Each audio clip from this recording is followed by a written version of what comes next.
Bien, écoutez, je crois que dans un pays dont l'hymne et la fête nationale constituent de vibrants éloges de la Révolution, nous ne devrions pas avoir trop de difficultés avec cette idée. Bon, soyons sérieux. Je crois qu'il est temps de faire preuve d'un peu de dignité et de reconnaître notre échec civilisationnel. Je crois qu'il est temps de tout remettre sur la table, y compris les schèmes structuraux que l'on veut croire intangibles parce qu'ils servent notre pouvoir ou notre confort. Comment mettre en œuvre une révolution sans couper de tête? Eh bien, peut-être en commençant par interroger les questions, y compris celles qui nous rassemblent aujourd'hui. L'Europe, s'interroge-t-on, peut-elle devenir le continent le plus vert de la planète? Vous répondez à la deuxième partie avant, mais c'est bien, allez-y. Oui, mais c'est le thème central de cette table. Et je trouve qu'il est très caractéristique, voyez-vous, de l'arrogance occidentale. Je crois que nous n'avons pas tous ici bien compris que nous ne sommes pas la solution, nous sommes le problème. Ce sont nos valeurs et nos manières d'être qui mènent à ce que l'ONU nomme, je cite, une situation de menace existentielle directe.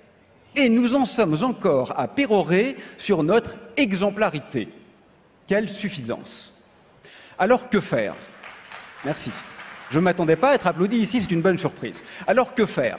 Évidemment, écoutez les grands chefs d'entreprise, les ministres ici présents, s'inspirer de leurs discours dont je ne nie rien, de la cohérence logique ou de la probité morale. Mais peut-être envisager à titre d'hypothèse qu'ils ratent l'essentiel. Pour trois raisons fondamentales. La première, c'est que ce qui est fait concernant le réchauffement climatique, et on le sait très bien, est dérisoire. La seconde, qui est plus grave encore et qui est moins bien comprise, c'est que le réchauffement climatique lui-même est, dirais-je, dans une certaine mesure dérisoire par rapport à l'étendue de la crise systémique et plurifactorielle que nous traversons.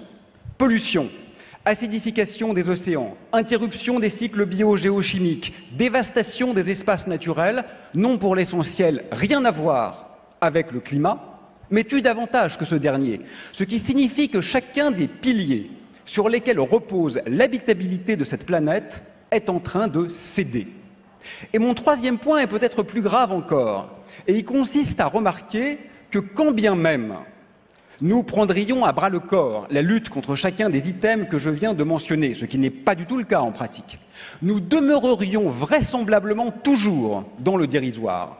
Parce que le véritable problème, en fait, c'est qu'aujourd'hui, notre rapport au monde, notre être à l'espace, fait de l'éradication systématique du vivant une finalité. Alors, bien sûr, parce que nous sommes ici, n'est-ce pas, des gens sympathiques et éduqués, on se demande en gros comment faire des bombes issues du commerce équitable et utilisant des matériaux biologiques. Bon, c'est mignon, pourrait-on dire, mais tant que le pilonnage en règle de la biosphère demeure le geste cardinal, croyez-moi, l'origine des projectiles n'a pas beaucoup d'importance. Bon. Alors, soyons explicites. Je crois qu'il est aujourd'hui indispensable de penser un peu hors de l'ordre, même au sein du MEDEF. Prenons quelques exemples triviaux pour finir. Quelques exemples que je choisis comme étant extrêmement simples. Tant que, par exemple, vous nommerez, vous autres chefs d'entreprise, croissance, le fait de raser un espace gorgé de vie pour le remplacer par une plateforme commerciale, fût-elle neutre en carbone, nous n'aurons pas commencé à réfléchir sérieusement. Tant que le président du MEDEF nommera, à l'unisson d'ailleurs du chef de l'État, progrès, la mise en place d'une nouvelle génération de téléphonie mobile qui ne répond à strictement aucun besoin, mais dont les conséquences délétères, pour ne pas dire létales, sont avérées du point de vue de la pollution, de la consommation et de l'addiction, nous n'aurons pas commencé à réfléchir sérieusement. Tant qu'un ancien président de la République, souvenez-vous 2019, ce n'est pas si vieux, pourra venir ici même, à l'université d'été du patronat, moquer le discours scientifiquement irréprochable de Greta Thunberg devant un parterre qui était alors hilar, nous n'aurons pas commencé à réfléchir sérieusement. Je conclus. Je crois qu'il faut être un peu conséquent. Nous ne sommes déjà plus dans une crainte quant à l'avenir. Nous sommes dans un constat quant au passé.